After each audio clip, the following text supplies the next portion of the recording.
அனைவருக்கும் மதிய வணக்கம். இல்லிகையின் இந்த ஆண்டு மூன்றாவது சந்திப்பு கவிதை என்ற மையத்தை என்று நம்முடைய 3 பேச்சாளர்கள் உரையாற்ற இருக்கிறார்கள். கவிதையை பற்றி சொல்ல வேண்டுமென்றால் நமக்கு சங்ககாலங்களில் நீண்ட நெடிய கவிதை மரபு நம்மிடையே உள்ளது. சங்க கவிதை, அதன் பிறகு வந்த அற இலக்கியங்கள், பின்னர் காப்பிய இலக்கியங்கள், இலக்கணங்களை கூட நாம் யாப்பு வடிவிலே ஏற்றிய கவிதை மரபை உடையவர்கள் தான். அதே போன்று உலக கவிதை மரபுகளும் நம்முடைய கவிதை மரபுகளோடு ஒப்பிட்டு பார்க்கக்கூடிய அளவுக்கு உள்ளன. அந்த வகையில் இன்றைய தினம் 3 பேச்சாளர்கள் நம்மிடையே இருக்கிறார்கள். 3 தலைப்புகளில் பேச இருக்கிறார்கள். அதற்கு முன்னதாக கவிதை நமக்கு தெரியும். கவிதை செய்த புரட்சிகள், கவிதை செய்த மாற்றங்கள், கவிதை ஏன் இன்னும் உயிர் வாழ்ந்து கொண்டிருக்கிறது, இன்னைக்கு கவிதை குறித்தான எத்தனையோ வேறு விதமான சிந்தனைகள் வந்த பிறகு கூட நாம் இன்னும் கவிதை எழுதி கொண்டிருக்கிறோம். அதாவது நாஞ்சிநாடன் எது கவிதை என்ற தலைப்பிலே ஒரு கவிதை எழுதியிருக்கார், நீண்ட கவிதை. அதை வாசித்து விட்டு இந்த நிகழ்வை ஆரம்பிக்கலாம்னு நினைக்கிறேன். எது கவிதை? மொழியில் மூத்தது கம்மனுக்கு சான்றோர் கவி கோதாவரி, கவிமணிக்கு உள்ளத்துள்ளதும் இன்ப ஊற்றெடுப்பதும், சரியான சொற்களை சரியான பொருளில் சரியாக அடுக்கினால் கவியென்று உரைத்தனர். அடுக்குவது, கட்டுவது, செதுக்குவது, வடிப்பது, வர்ணம் தீட்டுவது, உருக்கி வார்ப்பது கவி எனப்படுமோ? மரபணப்பட்டது உடைத்து பார்த்தால் ஒன்றுமே இல்லாத அப்பளம் என்றனர். நவகவிதை புறன்போலி, அடைப்பம் வைத்த இலைப்பணியாரமோ? இங்கும் உடைத்து பார்த்தால் 4இல் 3 பொக்காய் போனது. கவிதை என்பது சொற்களை காட்டி மிரட்டுவதல்ல, தத்துவ சாயம் பூசுவதல்ல, கூலி அரசியல் கோஷம் அல்ல, பதவியில் இருப்பவர் கால்கை அமுக்கி பன்னாட்டு அரங்கில் படிப்பதும் அல்ல. எனினும் கவிதை சீவித்திருந்தது. கவிதை என்ற கைவாள், கண்டங்கள் தாண்டி பாயும் கணை, பேரரசுகள் மகுடம் சாய்க்கும், அறமும் பாடும் திறமும் பாடும் என்ற நின்ற காலம் இருந்தது. இன்றதன் பாடு தாளம் படாது, தறியும் படாது, செல்வந்தர்களின் சீலை பேனாய் அதிகாரத்தை அணைந்து நிற்க, அரசியலாருக்கு அடைப்பம் தாங்க, சினிமாக்காரர் கைத்தடியாக, ஓசியில் குடிக்க, பெண்கள் புழுக்க, கவிதை என்பது கடவுச்சீட்டு. வேற்றுப்புலங்களில் கவி எனப்பட்ட பொருளர் உண்டு, ஈண்டும் சிற்சில சூரர் உண்டு. கவிதை அவருக்கு வீசும் அறிவாள், சார்கம் உதைத்த சரமழை, பட்டையாய் கட்டிய சுருட்டு வாள், அவர்தம் திசையை தொழுதலும் சாலும், காலடி மண்ணை தரித்தலும் ஆகும். அரசு துறைகளின் வெளிவராந்தாவில், தமிழ் துறைகளின் தாழ்வார வெளியில், தனியார் நிறுவன வரவேற்பறையில், பாடசாலை கரும்பலகை முன், சினிமா கம்பெனி கோரப்பாயில் செத்த பாம்பாய் கிடந்தது கவிதை. நல்ல கவிதை இப்படி நடக்கும். கொடுமைக்கு எதிராக ஆவேசம், விடுதலை வேட்டல், ஒடுக்கப்பட்டவர் ஓங்கிய முழக்கம், வயிற்று கொடுந்தி. கவிதை என்பது காமச்சிகரம், காதலின் கிளர்ச்சி, அழகின் சிரிப்பு, பால்குடி மாறா மதலை வாசம், கலைகளின் மேல்நிலை, அன்பின் நீட்சி, இலையின் மாட்சி, அறம், மரம், மொழியின் வறுமை, கவிதையில் கண்படும் நோயின் கூறு, இனத்தின் அழிவு, கவிதை தோற்பது மானுடம் தோற்பது. தம்முயிர் பாதி எரிந்தது பார்த்தும் இங்கே கவிதை வாழாமல் இருந்தது. சாப்பிள்ளையாக தோற்றும் கவிதை சுமையுமாகி போகும் விரைவில். அதுவே எமது அச்சமானது மாணவியராகும். இவ்வாறாக இந்த கவிதை முடிகிறது. ஸோ நம்முடைய சூழலில் கவிதை எவ்வாறு இருக்கிறது, இன்றைய கவிதை போக்குகள் எவ்வாறு இருக்கிறது என்பதை இந்த கவிதை காட்டுகிறது. இந்நிலையில் இன்றைய முதல் பேச்சாளராக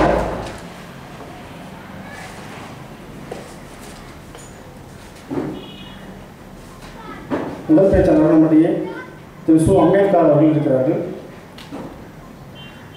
அவர் தேனி மாவட்டத்தில் உள்ள சீப்பாலக்கோட்டை என்னும் ஊரைச் சேர்ந்தவர். புதுக்கோட்டை கணேசர் செந்தமிழ் கல்லூரியில் இளங்கலை பட்டம் பயின்று, பின்னர் அமெரிக்கன் கல்லூரியில், மதுரை அமெரிக்கன் கல்லூரியில் முதுகலை பயின்று, புதுவை பல்கலைக்கழகத்தில் இளமுனைவர் பட்ட ஆய்வு முடித்து தற்போது இங்கு தில்லி ஜவஹர்லால் நேரு பல்கலைக்கழகத்தில் முனைவர் பட்ட ஆய்வாளராக இருக்கிறார். அவருடைய ஆய்வு தலைப்பு தமிழ் இந்தி தலித் கவிதைகள் ஒரு ஒப்பாய்வு. கவிதை பற்றி ஆய்வு செய்யும் இவரே ஒரு கவிஞர். இவருடைய கவிதைகள் புதிய கோடாங்கி, சிற்றேடு, உழைப்பவர் ஆயுதம் போன்ற இதழ்களில் வெளிவந்துள்ளன. தீவிர வாசகர். இந்தி தலித் கவிஞர்கள் குறிப்பாக ஓம் பிரகாஷ் வால்மீகி, கண்வல் பாரதி, ரஜினி திலக் போன்ற கவிஞர்களை தமிழ் தலித் கவிஞர்களோடு ஒப்பிட்டு இவருடைய முன்னேற்பட்டு அமைந்துள்ளது. தமிழில் தலித் கவிதைகளும் தன்னிலை போக்குகளும் என்ற தலைப்பில் அவர் பேச இருக்கிறார். அது புது கவிதையிலிருந்து தலித் கவிதை எவ்வாறு பிறக்கிறது, அதனுடைய தோற்றம், அதற்கான சமூக பின்னணி என்ன என்பதை பற்றி அவர் பேசுவார். தற்போது அம்பேத்கர்.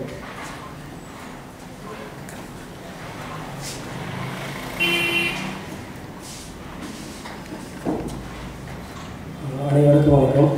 இந்த மாலை பொழுதில் இப்படி ஒரு சந்தர்ப்பத்தை ஏற்படுத்தி கொடுத்த தமிழ் சங்கத்திற்கும் தில்லி இலக்கிய வட்ட நண்பர்களுக்கும் என் முதற்கண் வணக்கத்தை தெரியப்படுத்திக் கொள்கிறேன். நான் பேச இருக்கிற தலைப்பு வந்து தமிழில் தலித் கவிதைகளும் தன்னிலை போக்குகளும். ஆரம்பிக்கிறதுக்கு முன்பாக, கருப்பு தோலை உங்கள் உடம்பை மூடும் ஒரு அங்கியை போல் அணிந்து கொள்ளாதீர்கள், அதை ஒரு போர்க்கொடியை போல் உயர்த்தி பிடியுங்கள். இது வந்து அமெரிக்க ஆப்பிரிக்க கவிஞர் லாங்ஸ்டன் கியூப்ஸ் அப்படின்றவர் எழுதின ஒரு ஃபேமஸான கவிதை. அதுக்கப்புறம் நான் என்ன இது பண்ண போகிறேன்னா,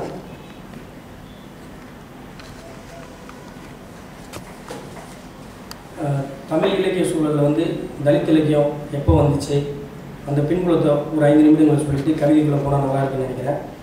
குறிப்பாக வந்து 1930களுக்கு பின்னாடி திராவிடர் கழகம் வந்து திராவிடர் கழகம் பெரியார் தலைமையில் ஆரம்பித்து அவர் வந்து சமூக சீர்திருத்த கருத்துக்கள் மூலம் பகுத்தறிவு சிந்தனை, கடவுள் மறுப்பு கொள்கை, ஜாதி எதிர்ப்பு, வர்ண எதிர்ப்பு இந்த மாதிரியான விஷயங்களை செய்துட்டு இருந்தார். அவருடைய மறைவுக்கு பின்னாடி, குறிப்பாக 1975களுக்கு பின்பு 1975களுக்கு பின்பு வந்து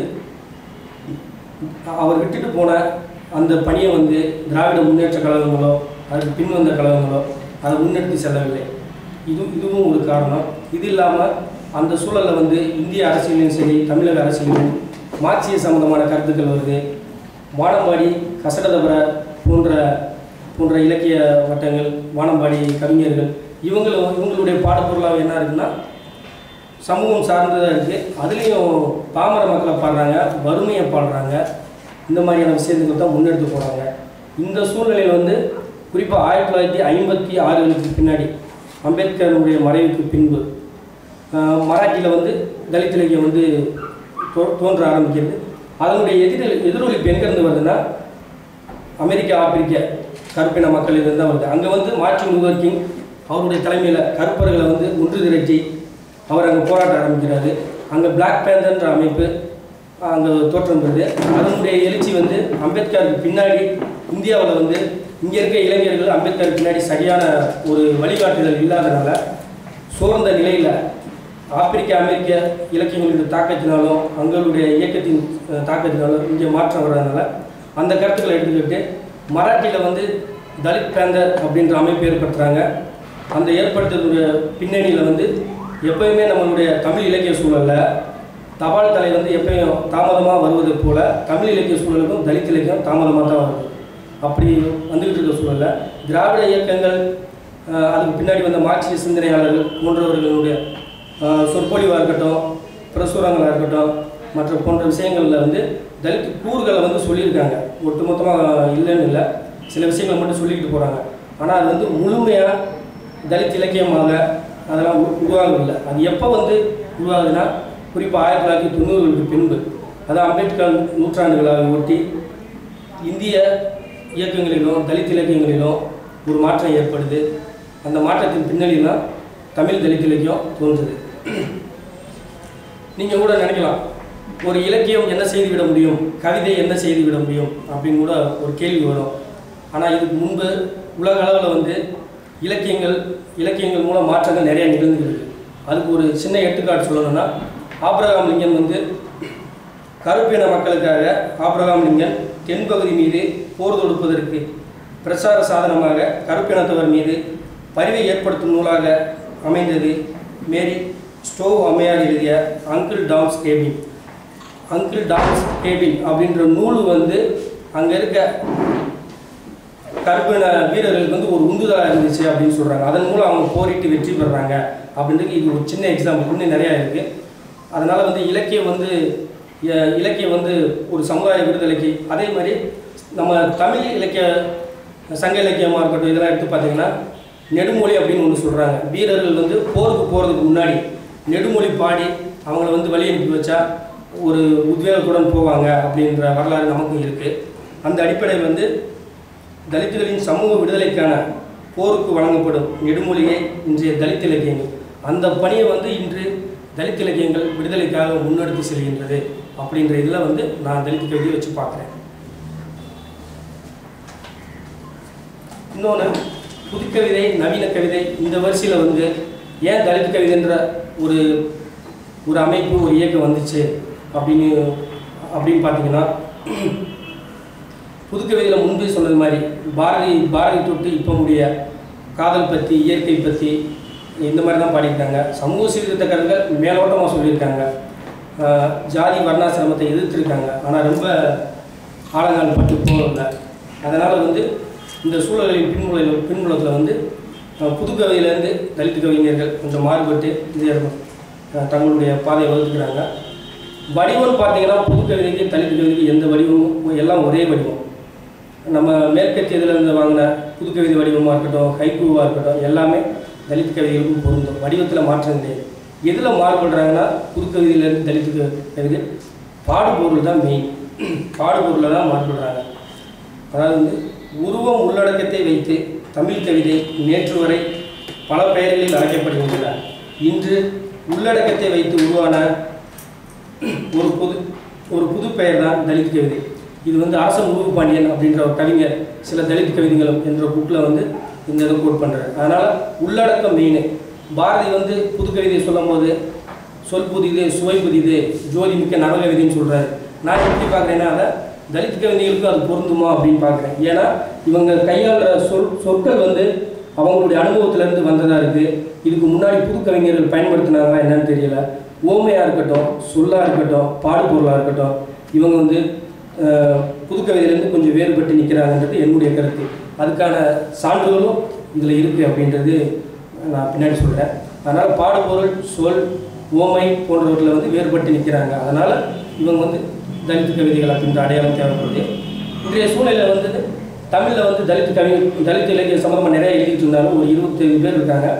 கவிஞர்கள் அப்படின்னு சொல்லும்போது ஒரு 10-15 பேர் இருக்காங்க. அதில் குறிப்பிட்டு சொல்லக்கூடியவங்க இன்றைய சூழலில் தமிழில் குறிப்பிடத்தக்க தலித் கவிஞர்கள் உள்ளனர். அவை அபிமானி, அழகிய பெரியவன், அரசன் உருவு பாண்டியன், அன்பாதவன், ஆதவன் தீச்சன்யா, இலிப்பா இதயவேந்தன், இந்திரன், சுகீர்தராணி, உமாதேவி, அரங்க மல்லிகா, தலித் சுப்பையா, மா மதிவண்ணன், கோவேத சுவாமிநாதன், யாழநாதி, ரவிக்குமார், என் டி ராஜ்குமார், சி முத்துக்கந்தன், இப்படியாக ஒரு பெரிய பட்டியல் இருக்கிறது.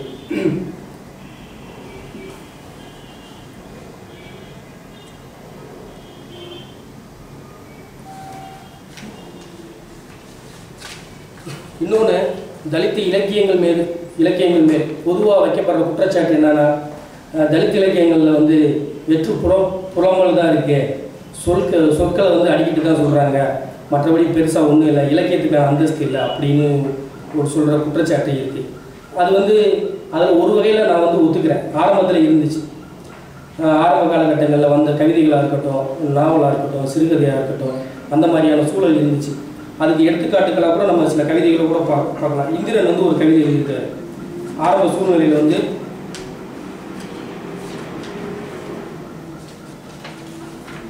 அவருடைய கவிதையில் பார்த்தீங்களா, நிராயுத பாணியாக போர் புரியும் என்னை நீங்கள் தோற்கடிக்க முடியாது, ஏனெனில் நான் ஏற்கனவே தோற்றவன். பல்லாயிரம் ஆண்டுகளுக்கு முன்னரே என்னை நீங்கள் தோற்கடித்து விட்டீர்கள். கடவுளின் பெயரை சொல்லி இதுவரையிலும் என் நிழல் கூட உங்களை தீண்டாதவாறு கவனமாய் இருந்தீர்கள். இப்போதும் ஓர் ஆயுதத்தை கொடுத்திருக்கிறீர்கள், ஓட்டிச்சீட்டு. என் கையில் கொடுக்கப்பட்ட எல்லா ஆயுதங்களையும் நான் உங்களுக்கு எதிராக பயன்படுத்தாததை போல் இதையும் பயன்படுத்த மாட்டேன் என்ற நம்பிக்கையோடு அப்படின்னு கொடுத்துருக்கேன். ஓட்டுச்சீட்டுன்ற ஒரு புதிய இதை கொடுத்து அதையும் நான் பயன்படுத்த மாட்டேன்னு தெரிஞ்சுக்கிட்டே கொடுத்துருக்கேன். இதில் வந்து ஒரு பெருசாக ஒரு எதிர்ப்பு குரலோ அதையும் தாண்டி ஒரு நம்பிக்கை அந்த மாதிரியான இதெல்லாம் இல்லை. நாங்கள் முன்னாடி இப்படி தான் இருந்தோம், இப்போவும் இப்படி தான் இருக்கோம் அப்படின்ற மாதிரி அந்த கவிதை சொல்லுவோம். இது வந்து ஆரம்ப காலகட்டத்தில் வந்த ஒரு தன்னம்பிக்கை இல்லாத இந்த மாதிரியான கவிதைக்கு இது ஒரு எடுத்துக்காட்டாக இருக்குன்னு நான் நினைக்கிறேன்.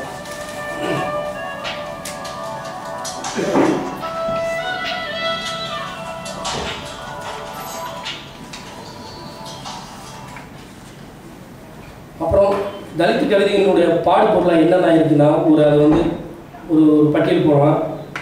அவங்க வந்து என்னென்ன மாதிரியான விஷயங்களை தங்களுடைய கவிதைகளில் பாடுபொருளாக எடுத்துருக்காங்கன்னா, தமிழ் தேசியத்தை கேள்விக்குள்ளாக்கல். தமிழ் தேசியத்தை கேள்விக்குள்ளாக்குறாங்க. ஏன் தமிழ் தேசியத்தை கேள்விக்குள்ளாக்குறாங்க அப்படின்னா, அது வந்து சி. முத்துக்கந்தன் அப்படின்ற ஒரு கவிதை இருக்கார். தமிழ் நாடிப்போ, இது வந்து கைக்கு ஒடியில் அமைந்த கவிதை. தமிழ் நாடிப்போ, தமிழே ஜாதியானால் தயங்காமல் திரும்பு என்ற 3 வரிகளும் இன்றைய தமிழ் தேசிய இயக்கங்கள் சாதிய கொடுமைகளை கண்டுகொள்ளாது இருப்பதையும், சில இடங்கள் சாதி அமைப்புகளாகவே செயல்படுவதையும் நினைவு கூறுகின்றது. ஒரு வகையில் தமிழ் தேசிய இயக்கங்களுக்கு விடுக்கப்பட்ட எச்சரிக்கையாகவும், தலித் மக்களுக்கு ஊட்டப்பட்ட உணர்வுபூர்வமாகவும் விழிப்புணர்வாகவும் கொள்ள வேண்டும். அதாவது என்னன்னா, தமிழ்நாட்டில் தமிழ் நாடிப்போ, தமிழே ஜாதியானால் தயங்காமல் திரும்பு. அப்போ வந்து தலித் மக்கள் என்ன நினைக்கிறாங்கன்னா, தமிழர்கள் எல்லாம் வந்து ஒன்று அப்படின்னு நினைக்கிறாங்க. ஆனால் அதில் இருக்க அரசியல் சம்மந்தப்பட்டவங்க என்ன சொல்கிறாங்கன்னா, தங்களுடைய சுய லாபத்திற்காக தமிழ் தேசியம் பேசி அதுலேயும் ஜாதி பார்க்குறாங்க அப்படின்ற விஷயத்தை சொல்லுது. இதை வந்து தலித் கவிஞர் கேள்விக்குள்ளாக்குறாங்க. அப்போ முதல்ல வந்து தமிழ் தேசியத்தை கேள்விக்குள்ளாக்குறது. இதில் வந்து அப்புறம் தலித் முன்னோர்களை பின்பற்றுதல். தலித் கவிஞர்கள் அது இயக்கம் சார்ந்தவங்க அவங்களுடைய முன்னோர்களை பின்பற்றுறாங்க. அதை வந்து கவிதை வடிவில் வடிக்கிறாங்க.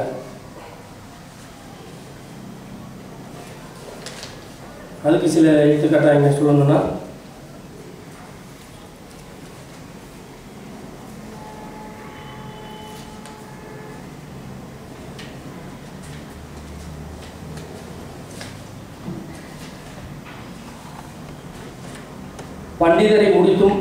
பண்டிதரை முழுதும் படித்தால் கண்டவனும் பண்டிதர் ஆகலாம். பண்டிதரை முழுதும் படித்தால் கண்டவனும் பண்டிதர் ஆகலாம். இது வந்து அயோத்திதாஸ் பண்டிதரை வந்து சொல்லுது. வெளிப்படையாக சொல்லாட்டி உள்ள வந்து அர்த்தம் பண்டிதர். அவர் வந்து தமிழ் தேசியம் பற்றி அவரும் பேசியிருக்காரு. புத்த கருத்துக்களை பற்றி நிறையா பேசியிருக்காரு. சமூக சீர்திருத்தத்தை பற்றி பெரியாருக்கு முன்பே வந்து அவர் பேசியிருக்காரு. இது பெரும்பான்மையான இடங்களில் வந்து இது பதிவு பண்ணப்படலன்றது என்னுடைய கருத்து. அப்புறம் இன்னொரு கவிதை, ஒரு மலை இமயமலை, இரட்டை மலையின் உயரம் கடந்து பார் தெரியும். இது வந்து இரட்டை மலை அப்படின்றது இரட்டை மலை சீனிவாசன் சொல்கிறாங்க. அவர் ஒரு 1930களில் வந்து வட்டமேசை மாநாட்டில் வந்து அம்பேத்கரோட கலந்துக்கிட்டதில் ஒரே ஒரு தெற்கு தலித் ஒருத்தர்னா அது வந்து இரட்டைமலை சீனிவாசன். அதனால் வந்து ஒரு மலை இமயமலை, இரட்டை மலையின் உயரம் கடந்து பார் தெரியும். அதுக்கப்புறம் அம்பேத்கர் சொல்கிறாங்க, நீல நூல் நுகர், நீல அவரே நிகர். அதாவது நீல நூல்னால் அம்பேத்கருடைய கட்சி கொடியினுடைய நீளமாகவும் அவருடைய புத்தகங்கள் எல்லாமே நீல இறக்கா இருக்கும். அதை வந்து கவிஞர் இப்படி விளக்குறார், நீல நூல் நுகர், நீல அவரே நிகர். அப்போ இதுலேருந்து அவங்களுடைய முன்னோர்களுடைய சிந்தனைகளை உள்வாங்கிட்டு தங்களுடைய படைப்புகளை படைக்கிறாங்க அப்படின்ற இதே பாடுபொருளாக எடுத்துருக்காங்க. இதுக்கு அடுத்தாப்புல தலித் அழகியல் என்பது இது வந்து அழகியல் வந்து பிளேட்டோவின் காலத்திலேருந்தே வந்திருக்கு. அழகியல் என்ற சொல் ஏஸ்தட்டிக்ஸ். இந்த வார்த்தையை வந்து முதல்ல வந்து ஜெர்மன் தத்துவவாதியான அலெக்சாண்டர் கோதிவிக் பாம்கார்டன் என்பவர் தான் முதல்ல பயன்படுத்துகிறாரு. அதாவது வந்து அழகியல் என்பது ஒவ்வொருத்தவங்களுக்கும் பார்க்குற பார்வையை பொறுத்து அழகியல் என்பது வேறுபடும். ரோஜாவை ஒருத்தருக்கு நான் ரொம்ப பிடிச்சிருக்கலாம், அந்த மாதிரியானது. இப்போ அதில் ஒரு கவிதை என்னன்னா, தெருக்கூட்டும் படல்கள், துடைப்பங்கள், மலவாளிகளை, பிணமடிக்கும் கலிகளை ஆயுதமாக ஏற்றுகிறோம். எம்மை நிராகரிக்க நிறுவப்பட்ட எல்லாவற்றிற்கும் எதிராக. அதாவது அவங்கள வந்து தலித்துக்களை அருந்ததிகள், அவங்கள வந்து எதை வச்சு நீங்கள் இழிவாக நினைக்கிறீங்களோ அதையே வந்து அவங்க வந்து ஆயுதமாக எடுத்துக்கிறாங்க. அதையே வந்து போர்க்குணமாக சாதி அமைப்புக்கு முன்னாடி நிறுவ முற்படுறாங்க. தெருக்கூட்டும் படல்கள், துடைப்பங்கள், மலவாளிகளை, பிணமடிக்கும் கல்லிகளை ஆயுதமாக ஏற்றுகிறோம். எம்மை நிராகரிக்க நிறுவப்பட்ட எல்லாவற்றிற்கும் எதிராக. இந்த கவிதை வந்து நான் ஃபஸ்ட்டே சொன்ன மாதிரி கருப்பின கவிதை இருக்குது பார்த்தீங்களா. கருப்பு தோல் ஒன்று உடலை போல போர்த்தி கொள்ளாதே, அதை வந்து ஒரு போர்க்கு நம்பிக்கை இதாக உயர்த்திப்படி அப்படின்ற அவங்களுடைய அலையெல்லாம் அப்படி தான் இருக்குது. அங்கே வந்து நிறவெறி, இங்கே வந்து ஜாதி வர்ணாசிரமம். அங்கே வந்து வெள்ளையர்களை எதிர்க்கிறது வேண்டி அவங்க வந்து கருப்பு தோலை கொண்டாடுறாங்க. கருப்பு தோலை எங்களுக்கு வீரம் இது அதிகமாக இருக்குது, அந்த மாதிரியான இதை கொண்டாடுறாங்க. அழகியல் என்னும் சொல் வளர்த்திறன், புலன்களின் வாயிலாக உணரும் திறன் என்ற பொருளுடைய ஈஸ்தட்டிகோஸ் என்ற கிரேக்க சொல்லிலிருந்து பெறப்பட்டது என்றுதான் அழகியல் என்னும் நூலில் குறிப்பிடுகிறார். அதுக்கு அடுத்த 5வது பாடுபொருளாக சாதி எதிர்ப்பு. சாதி எதிர்ப்பு ஒரு முக்கியமானது. இந்திய அரசியலமைப்பு, இந்திய கலாச்சாரத்தில் வந்து வர்ணாசிரமம், ஜாதி இதுதான் வந்து இன்னுமே தலைவரித்து ஆடிட்டு இருக்கு. இதுக்கு வந்து சான்ற ஒரு கவிதை. இது வந்து மதிவண்ணன் நெறிந்து அப்படின்ற கவிதை தொகுப்பிலிருந்து. ஆகப்போவது ஒன்றுமில்லை, எல்லா எத்தனமும் வீணே எனினும் மூளை ஒன்றோடு பிணைத்து உன் கழுத்தை சுற்றி கிடக்கும் வலிய சங்கிலியின் இரும்பு கண்ணிகளை கடித்து கொண்டாவது இரு. ஆகப்போவது ஒன்றுமில்லை, எல்லா எத்தனமும் வீணே எனினும் மூளை ஒன்றோடு பிணைத்து உன் கழுத்தை சுற்றி கிடக்கும் வலிய சங்கிலியின் இரும்பு கண்ணிகளை கடித்து கொண்டாவது இரு. இந்த கவிதையை நான் என்ன மாதிரி பார்க்குறேன்னா, கழுத்தை சுற்றி கிடக்கும் வலிய சங்கிலியின் இரும்பு கண்ணிகளை, இங்கே வந்து வெறும் சங்கிலின்னு போட்டிருக்கலாம், கழுத்தை சுற்றி கிடக்கும் சங்கிலியின் இரும்பு கண்ணிகளையும் போட்டிருக்கலாம். வலிய சங்கிலியின் இரும்பு கண்ணிகளை நான் என்ன நினைக்கிறேன்னா, வலிய சங்கிலியின் இரும்பு கண்ணின்ற போது வர்ணாசிரமோ ஜாலியாக நான் பார்க்குறேன். கழுத்தை சுற்றி கிடக்கும் வலிய சங்கிலியின் இரும்பு கண்ணிகளை கடித்து கொண்டாவது இரு. கடித்து கொண்டாவதுன்னா எதிர்த்து கொண்டாவது இரு, எதிர்த்துக்கிட்டே இரு. ஒரு சூழல் இல்லாட்டி ஒரு சூழலில் நீங்கள் கடிக்கிறதுல வந்து, அதாவது எதிர்க்கிறதுல இது விடுதலை கிடைக்க வாய்ப்பு இருக்குது அப்படின்ற மாதிரி இந்த கவிதையை நான் பார்க்குறேன். ஜாதி எதிர்ப்பு. இது வந்து மணிவண்ணன் அவர்கள் மதிவண்ணன் நெறிந்து அப்படின்ற தொகுப்பில் எழுதியிருக்காரு. அதுக்கப்புறம் சமூக அவலத்தை சாடுதல். சமூக அவலங்களை வந்து தலித்து கவிஞர்கள் சாடியிருக்காங்க. அது பாடுபொருளாக இருக்கு. இதுக்கு எடுத்துக்காட்டா, தேன் தடவிய உன் விசாரிப்புகளில் திரட்டிய தகவல்களில் இருந்தொன்றும் தெரிந்து கொள்ள வியலாது குழம்பி ஒரு ராஜ ரகசியத்தை கேட்கும் பாவனையில் பம்மி குலைந்து நேரடியாகவே கேட்பாய் என் ஜாதியை. தேன் தடவிய உன் விசாரிப்புகளில் திரட்டிய தகவல்களில் இருந்தொன்றும் தெரிந்து கொள்ள இயலாது குழம்பி ஒரு ராஜ ரகசியத்தை கேட்கும் பாவனையில் பம்மி குலைந்து நேரடியாகவே கேட்பாய் என் ஜாதியை. இது வந்து நான் கிராமத்திலேருந்து வந்ததுனால எனக்கு இந்த சூழல் கொஞ்சம் புரியும். நேரடியாக நான் வந்து இன்வால்வ் ஆகலை.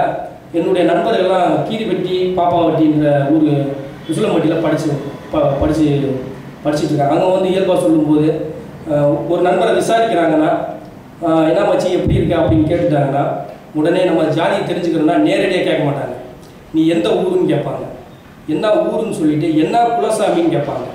குலசாமியை வச்சு அப்படியே டக்குன்னு புரிஞ்சுக்கலாம். இப்போ வைரவன் சாமி அப்படின்னா இந்த சமூகம், ஐயனார் சாமினா இந்த சமூகம்.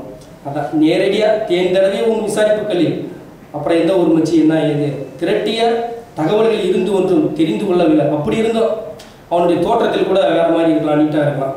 தெரிந்து கொள்ளவில்லாது குழம்பி ஒரு ராஜ ரகசியத்தை கேட்கும் பாவனையில் பம்மி குறைந்து நேரடியாக அந்த கவிதை வந்து இது வந்து சமூகத்தை சூழலில் வந்து எப்படியெல்லாம் இருக்குது அந்த ஜாதின்ற ஒன்று அப்படின்றத இப்படி பார்த்துருக்கேன் நான். அப்புறம் இதே சமூகத்தை சார்ந்த இன்னொரு கவிதை. எத்தனை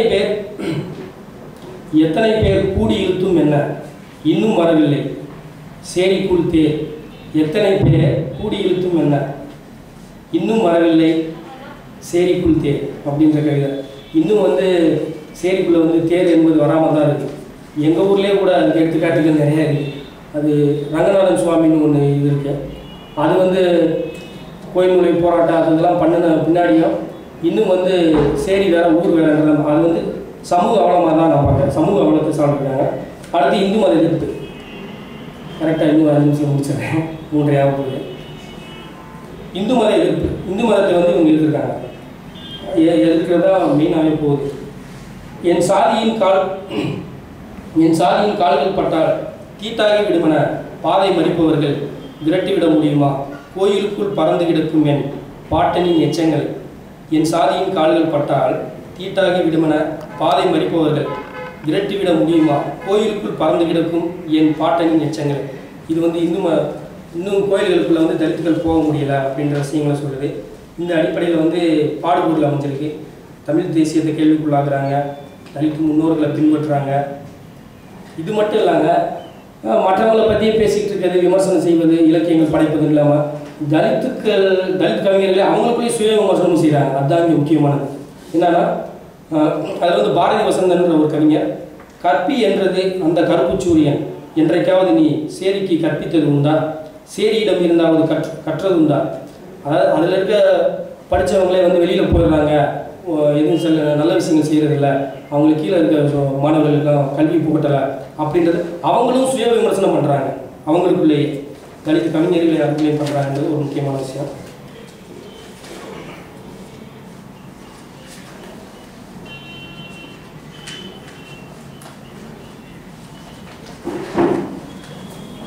கடைசியாக முடியும் தருவாயில் இன்றைய தலித் கவிதையினுடைய வளர்ச்சி எப்படி இருக்குன்னு ரெண்டு கவிதையை சொல்லிட்டு முடிச்சிடறேன்.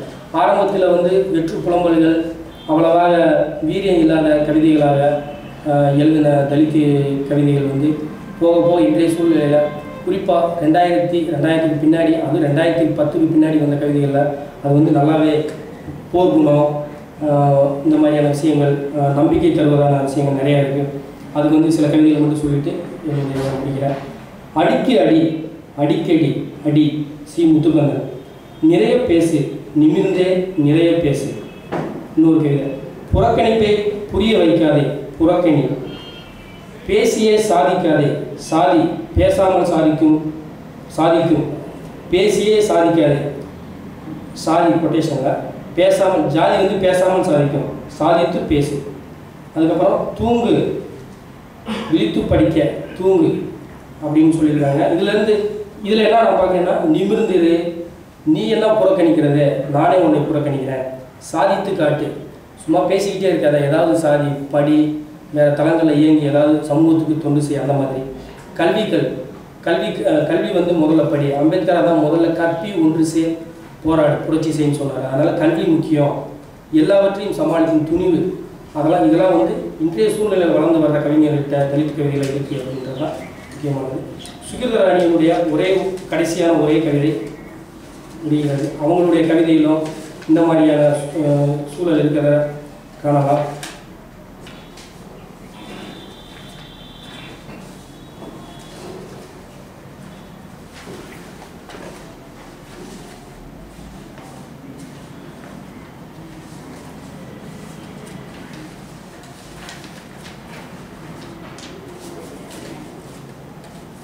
தீண்டப்படாத முத்தம் கவிதையின் தலைப்பு. எம் வாய்களில் திணிக்கப்பட்ட மலத்தை எல்லாம் திணித்தவர்கள் மீதே துப்பத் தெரிந்து கொண்டோம். எம் வயிறுகளுக்கு சாணிப்பால் புகட்டிய கரங்களை நரம்பறுக்கவும் கற்றுக்கொண்டோம்.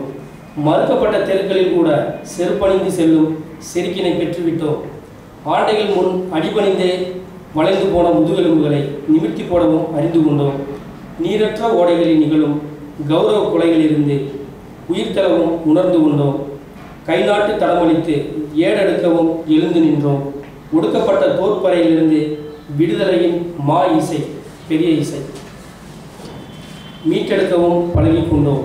என்றாலும் என் கருத்த உடல்களிலிருந்து சிந்தப்படுகின்ற ரத்தமெல்லாம் இத்தேசத்தில் தீப்பற்றி எரிகின்றன தீண்டப்படாத முத்தங்களாக. அவ்வளோதான். ஆரம்பத்தில் தலித் கவிதை எவ்வாறு இருந்துச்சு, இப்போ எப்படி இருந்துச்சுன்னு சொல்கிறேன். நீங்கள் வந்து உவமை, உள்ளடக்கம், உவமை, சொல் புதிது, இதுக்கெல்லாம் கூட எடுத்துக்காட்டுறதுக்கு டைம் ஆயிடுச்சு. அதனால் ஒரே ஒரு சின்ன உவமைக்கு வேணால் எடுத்துக்காட்டுன்னா சொல்லிவிட்டு என்னுடைய உரையை முடிக்கிறேன்.